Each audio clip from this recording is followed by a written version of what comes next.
of you. But I believe this is the 5th of our evening events there. The program said we're going to get to read further down. You can read about how Mr. Nation is going to be here. But I missed that one. Maybe that's what maybe Schelley put that on the program for me. But nevertheless, we're delighted to have Marilyn Miller here tonight. I know that she's going to have a wonderful program. I was given one instruction by Schelley, and then I'll sit down. Turn your cell phones off. Thank you very much for coming. John again will present our speaker for the evening.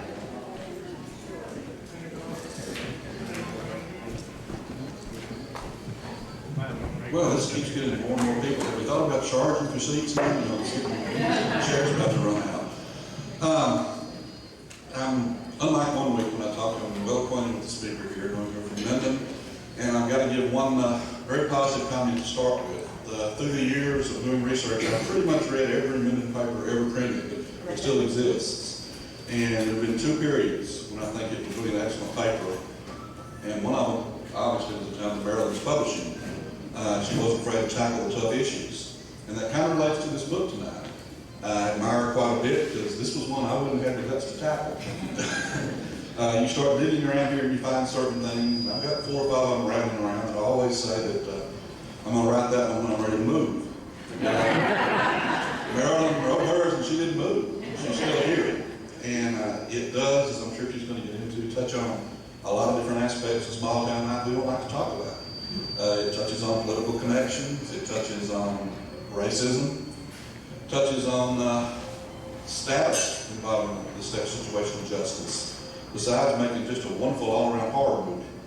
The thing that I admire about it is something I've said all along is I always tell my history students that don't know why they don't like history, because they go to watch movies and there's a story there and the real stories are better. And I know a little bit of how hard Marilyn worked to dig this stuff out. Look at the fine quality of the newspapers that you see that you have to read this information out. I've been down that and I was amazed. She found things I could never find.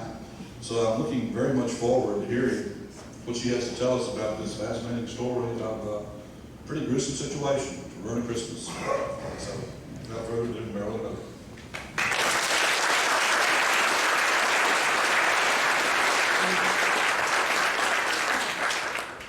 Can y'all hear me? Okay. I'm always really paranoid when John's in the room. I feel like kind of like the Gong Show, you know. If I mess up or something, this big hook's gonna come out. But I don't know if y'all know, but 11 days ago I retired.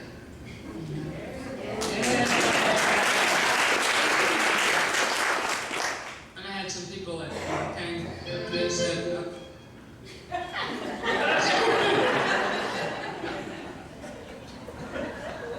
"You're really here for a dance."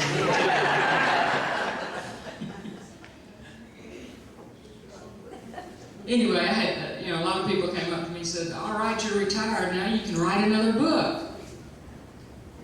And I've never really considered myself a writer of books. It's like Terry Snook said earlier, he said, "I didn't know you were an author." And I said, "I'm really not. I like to tell stories." And 20 years ago, I found a story that needed to be told, and I told it. Like John said, there are some things that you don't want to talk about in a small community, but I think the story really needed to be told. And truth be told, families are families, and we have everybody has things that they don't want to talk about in their families. I do too, and but we're all good. Good people come from families, and bad people come from families. So anyway, I'm just going to tell you the story tonight. All right. I had said earlier, we'll talk about the political implications of what went on, and I said, nah, said, I'm just going to tell the story. Save you from having to read the book. I will be moving back and forth between my notes, and I'm going to read some out of the book, so if I drop something, just pick it up and go on. And I do want to assure you that this is ginger ale, and water, and ginger ale. Anyway, Sons of Darkness, Sons of Light is the story about murder, a gruesome murder. It's a story about the law when it works and the law when it doesn't work. It's the story about prejudice, and it's a story about fairness. It's also a story about humanity and about inhumanity. But it's a story that needed absolutely no embellishment. The story is 100% true. And it all happened right here in a town called Grove, Louisiana. I don't know if you know where Grove is. Afterwards, if you want to come up, there's some maps up here that show you exactly where it is. But it's a little town that, if you were to take Evergreen and Germantown, then Grove would have formed a little triangle there. The community is about 8 miles north of Minden off the Dorcheat Road. I don't think anything exists there anymore, but Grove was actually the post office for that area until about 1947. There's a big golf course. Big golf course, that's right. And it's called the Grove.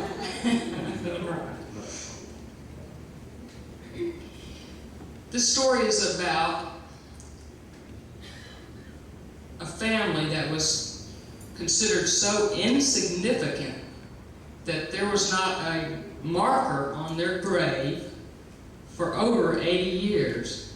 And yet, the story involves some of the most prominent people in Webster Parish, and it went all the way to the governor's office and 2 different governors.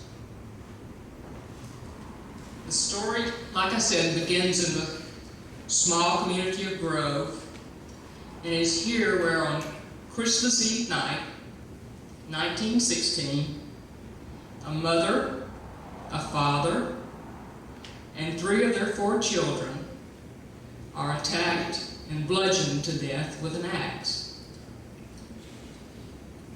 John Nelson Reeves and his wife Maud probably died instantly that night. But 9-year-old David and 5-year-old Woodrow and 15-month-old Alto would die over the course of the next 3 days. The Webster Parish Sheriff's Office begins its investigation into the deaths of the Reeves family by casting a wide net over many of the rural communities north of Minden, and the axis being the community of Grove. Just like any community, Grove had its bad elements. There's no shortage of moonshine, cheap whiskey, gambling is a common pastime. A simple game of pitch can get you killed. And we're not talking about pitch, with a ball. John Nelson Reeves is a willing and oftentimes ill-tempered participant in all of those sports and drinking. Some say that Maud Reeves had inherited a small sum of money which would never see the inside of a bank. Is this what got the family killed? Or did someone just have it out for old man Reeves? He was a Kajio character, 68 years old. He did like to gamble. He liked to illegally hunt fish. And that was pretty much the circle he ran in. They kind of liked to do the same things, drink and gamble. Christmas Day fell on a Monday. By Tuesday, deputies had rounded up and incarcerated nearly a dozen Negroes. In a search of their houses, uncovers a bloody axe, items known stolen from the Reeves home, and bloody clothing. Not too close. Okay. This evidence leads to the arrest of 3 Negro sharecroppers: Chester Tyson, Mark Peters, and Larkin Stewart. The 4th Negro suspect, Anderson Hurd, will later, for unknown reasons, turn himself in. After the arrest, Webster Parish Sheriff Hutch Phillips is concerned for the safety of his prisoners. This he feels in spite of editorials in the Webster Signal. Is that me? Okay. This in spite of the editorials in the Webster Signal that mob violence will not rule, and that there's no talk of lynch law being resorted to.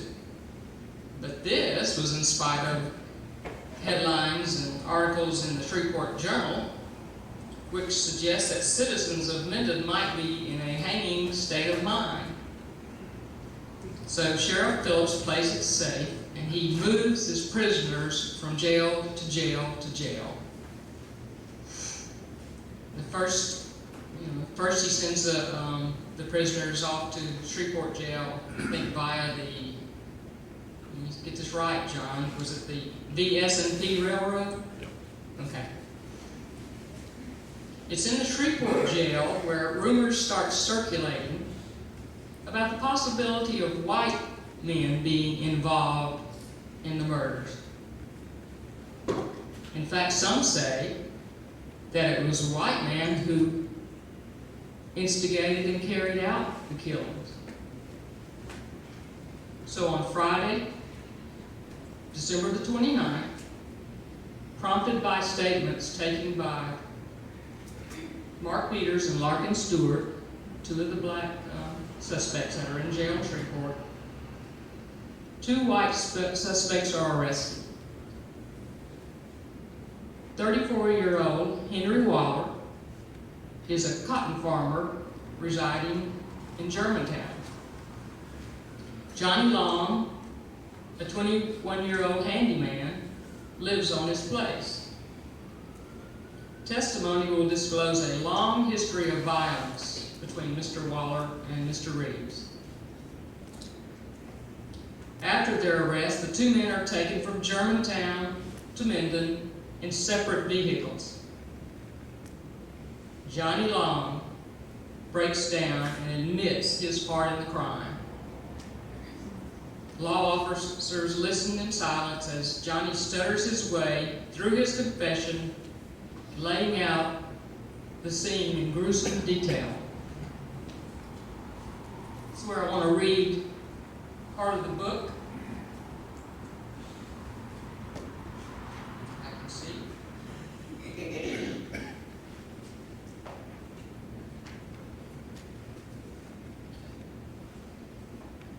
Johnny's been given his confession, and I'm going to pick up where the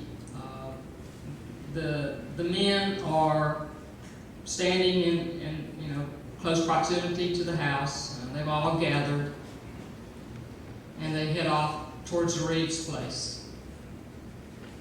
What struck Johnny as peculiar when they arrived was the fact that there were no lights on in the Reeves house, except one in the very back. Everything sure was quiet, considering they'd been invited to play cards and booze it up.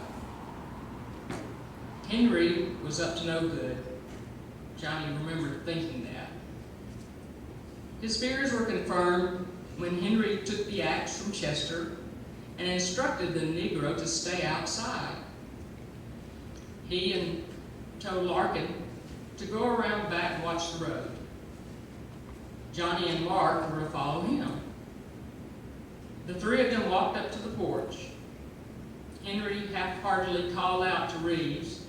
When there was no response, Henry tried the door, and it was unlocked. The three men entered the house. Waller first, followed by Peters, and then Long. Johnny remembered vividly Waller creeping up to the bed where old man Reeves lay sleeping, snoring loudly. Without warning, Waller raised the axe. It came down with a force so hard that the top of Reeves' head exploded. Again he struck, and again. Johnny stood frozen in his tracks. He wanted to run, but he couldn't move. Waller then turned. His eyes were glazed, fevered. There were several children sleeping peacefully on a pallet in front of the fireplace in the same room. Waller raised the axe. It came down. Johnny still could not move. He heard a child cry out, then another. Suddenly, Mrs. Reeves was running past him and out the door. Henry was right behind her, looking like a madman. He didn't see what happened next. Johnny was numb. He had yet to will his feet to move. Chester entered the house and walked to a small utility room. He came out carrying an old chest. By the time Johnny managed to walk the distance of the room and out onto the porch, Chester was forcing open the cranky old thing. Johnny saw him remove a pistol, but nothing else. Then Henry was standing on the porch surveying them. He had washed his hands in blood-soaked bucket of water and was drying them out on an old rag. He tossed it into the yard. "By God, we've played hell here tonight, gentlemen," he said. "If any one of you breathes one word of this to anyone, I'll kill you. You know I will, if it takes me 40 years to do it."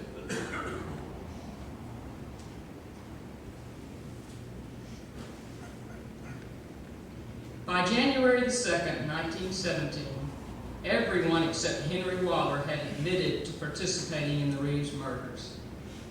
Even Chester Tyson had spilled his guts to an undercover detective who had been planted in the Texarkana jail.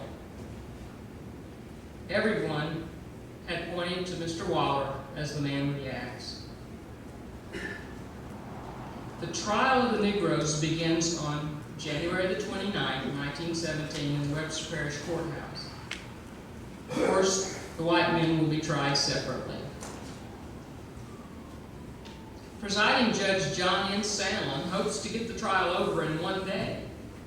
He almost gets his wish, despite numerous witnesses being called by court-appointed attorney Webster Stewart and the prosecutor, newly elected Bossier-Webster District Attorney Harmon C. Drew.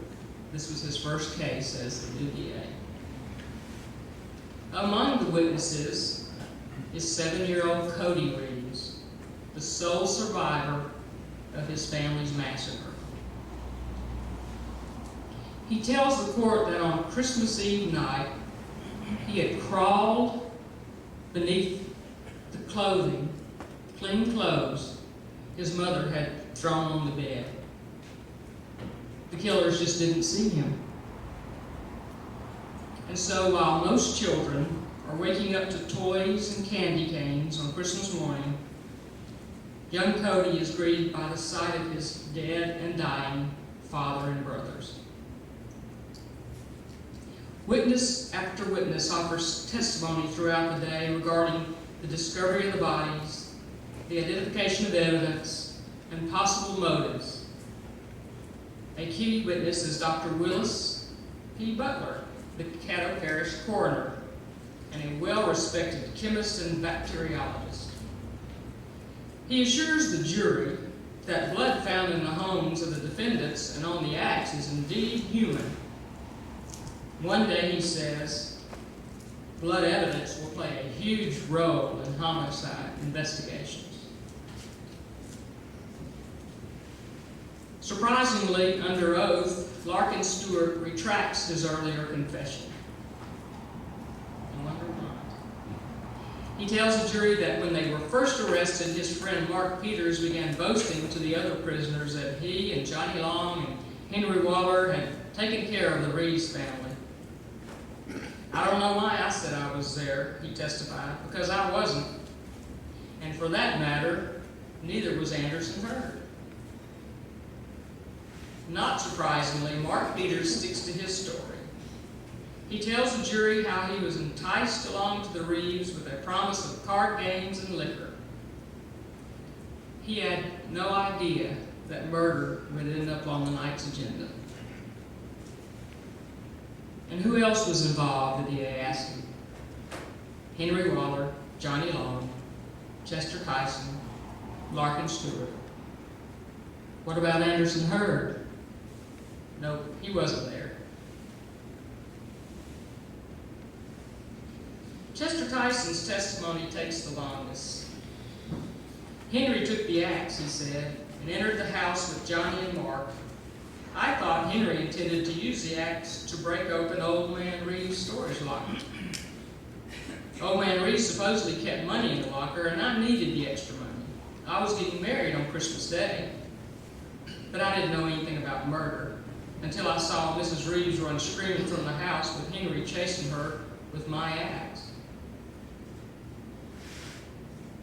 Closing arguments began at 10:30 that same night that the trial began. And by 11:50, the jury of 12 white men retires to deliberate. No one has left the courtroom. So when jury foreman John J. Slack signals for a deputy shortly after 1 a.m., everyone thinks the end is near. But no, the jury has a question, which they ask in open court.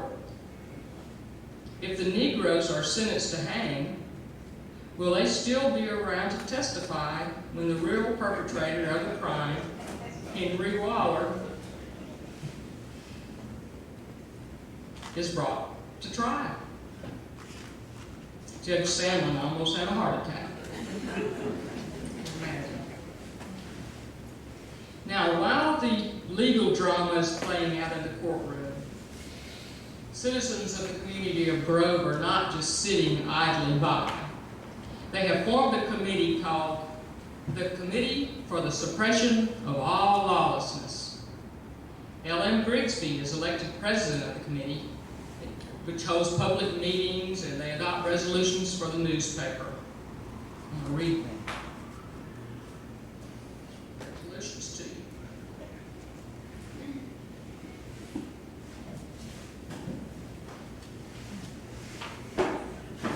You can grow an old a booger in the eyes. What's all purpose of it? The guy, you're right. This is one of the resolutions. I think it's the second posting of the resolutions that's been printed in the Webster Signal.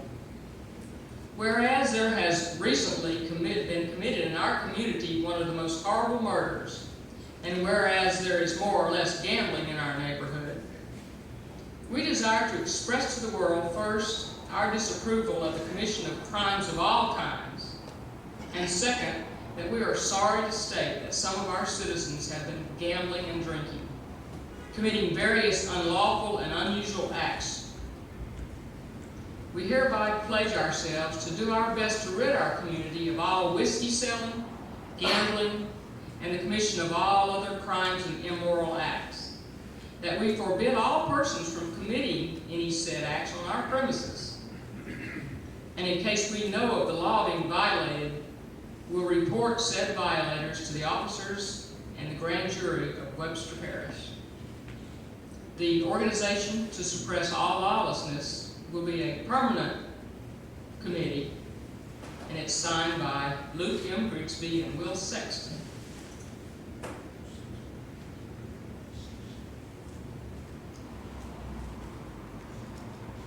Henry Waller's trial does not immediately follow that of the Negroes. But Monday, March the 12th, 1917, comes soon enough for the widowed father of 4. Prior to his indictment for his safety, he has been incarcerated in the Dorcheat Parish jail in Alexandria, where he learns that Chester Tyson and Mark Peters have been found guilty and sentenced to hang.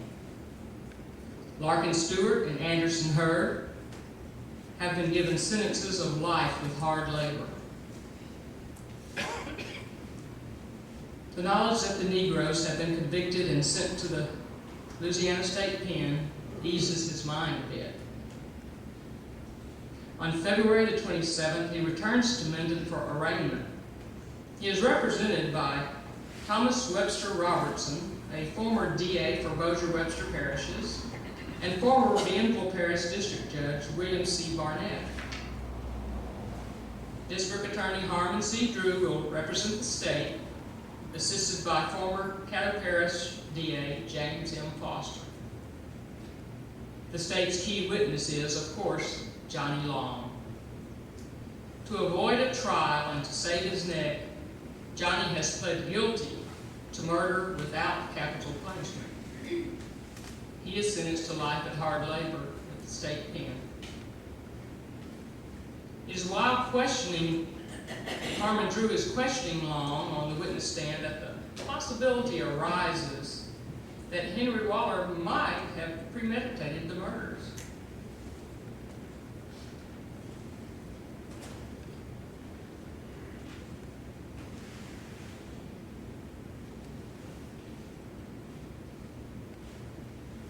This is Drew talking to Johnny Long, who's on the stand. Johnny, why would you go to all the trouble to sneak out of your parents' house in the middle of the night, round up an unpinned horse, and ride 10 miles on Christmas to play a game of cards? Because Henry told me to. Henry told you to. Henry Waller, that man sitting right there, Drew pointed to the defendant. That's right, Henry told me I needed to go up to Pa's and stay. Said he was going to Sarepta as to set up an alibi. Up until now, every single defendant had declared that the reason that they were going to Old Man Reeves's was to play cards and drink whiskey. They had only hinted that the reason might have been robbery or worse. So what you're saying is that Henry Waller planned for you to meet him at the Reeves place on Christmas morning for some other purpose than to play cards and have a few drinks. Is that right? Drew asked. And the reason you had to establish alibis was to avoid suspicion, right? Is that right? Yes, sir, I guess so. Because a couple of days before Christmas, Henry told me he had everything worked out.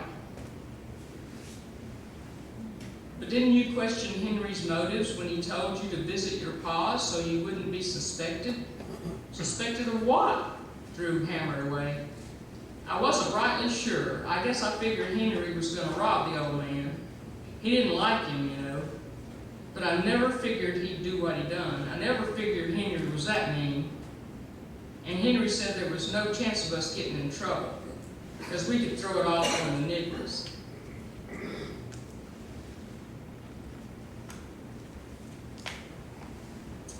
Other witnesses called by the prosecution lay out the scene of the murder and attempt to establish a motive, that there had been bad blood between Mr. Waller and Mr. Reeves. And of course the prosecution brings forth Mark Peters and Chester Tyson, whose executions have been delayed long enough to have them testify about the dreadful bloodbath that took place on Christmas Eve night. Just like Johnny Long, they stick to their stories, implicating Henry Waller as the man with the axe. Unlike the 1.5-day trial of the Negroes, Henry Waller's trial is on its 3rd day before the defense gets down to work. Waller's alibi for Christmas Eve is well established by a parade of witnesses who each swears for a fact that they saw Henry Waller on the road between Germantown and Sarepta on the day before Christmas. Waller's family establishes that he arrived in Sarepta between 7 and 8 o'clock on Christmas Eve night, and that he retired for bed at around 12:30. He arose at 7 a.m. on Christmas Day. even when he had a shave. The next witnesses serve one purpose: to show the court the absurdity of the notion that a man can ride a horse 38 miles and kill an entire family in something less than 6 hours. The DA Drew is ready for this argument. Earlier in the week, he has ordered the reenactment of the trip that Waller would have made. Newspapers report that the ride takes just 5.5 hours.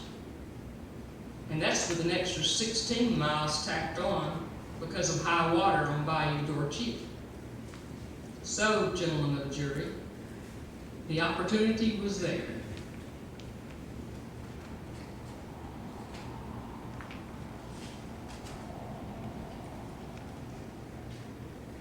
The defense calls for Johnny Long to return to the witness stand once again, this time to acknowledge that in letters written to his father, he has denied participating in the crime. And he admits he did. But he said he didn't want his pa thinking that he would do such a thing. Tyson and Peters returned to the stand, and each is accused by the defense of denying their parts in the murders while they were in prison. One by one, the efforts to discredit key witnesses are squashed by the prosecution. At the end of the day, Waller himself takes the stand, but things don't go any better. But he adamantly insists that he is absolutely innocent. At 12:30 a.m. Friday morning, the jury of 12 white men retires to consider the Waller verdict. 12 hours later, they are still undecided. And rumors of a mistrial are circulating all over town. Law enforcement officers are on edge. They're especially concerned when information leaks out that the first vote of the jury was 6 for hanging, 4 for life, and 2 for acquittal. At 4 p.m., the jury finally returns with a verdict against Henry M. Waller, guilty of murder without capital punishment. And the politics begin.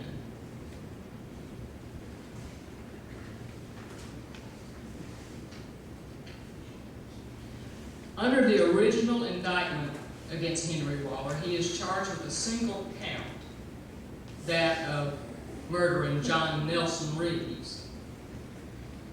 So Drew has a trump card when Waller's attorneys threaten to appeal the verdict. They make a deal. In exchange for not pursuing an appeal, the state won't pursue charges against Waller for the 4 other murders. Citizens are apparently not happy with the verdict. The Committee to Suppress All Lawlessness has adopted new resolutions.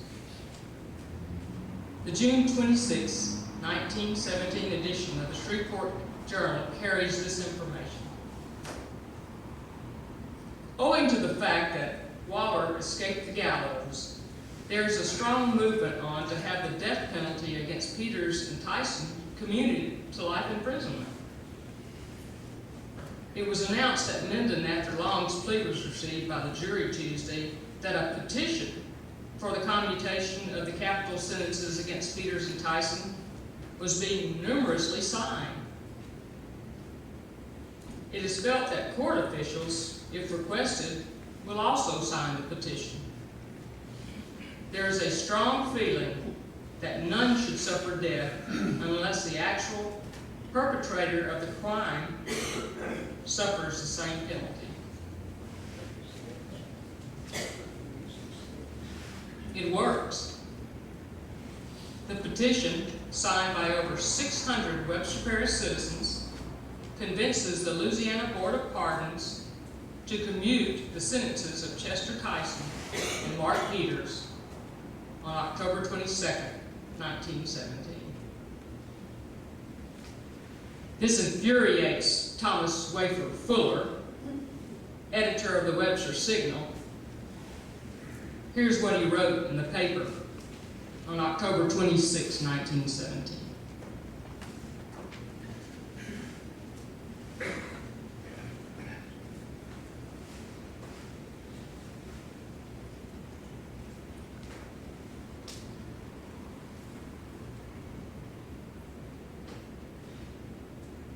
Lucky brutes.